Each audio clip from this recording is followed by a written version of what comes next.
Биздин өлкөнүн мамлекеттик тили кыргыз тили болгондуктан аны бүгүнкү абалы жөнүндө анча мынча ачуу таттуу сөздөр дагы айтылат.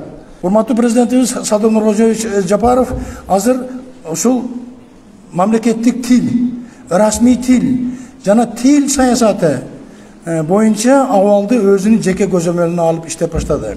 Мага абдан жагат да, мисалы үчүн биздин патриарх адабиятыбыздын аталарынын бири Түгөлбай Сыдыкбековдун тил, улуттук маданият, улуттук байлык, улуттук дөөлөт деп айткан.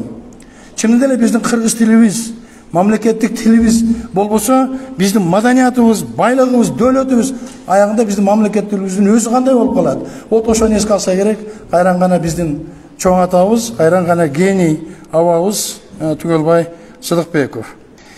Мындай карап көрсөк, урматтуу мекендештер, Кыргыз СССРнин учурунда 1989 жылы 23 сентябрда ошол кездеги патриот жарандардын демилгеси менен Кыргыз Республикасында мамлекеттик тил статусу демилгенен көтөрүлүп, мыйзам кабыл алынган.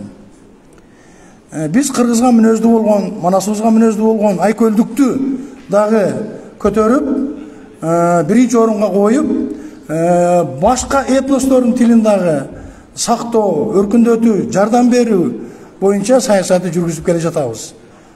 Оң жана терс жактары болуп келген, болот. Бул өзү табигый эле көрүнүш. Анын ичинен орус тили атайын мыйзам менен дагы тескелип келет. Конституциянын 13-чү беренесине ылайык биздин кыргыз тилибиз мамлекеттик тил деген статусуна Мен ошо кеңешменин мүчөсү катары буну күнү бүгүнгүдө элестетип турам.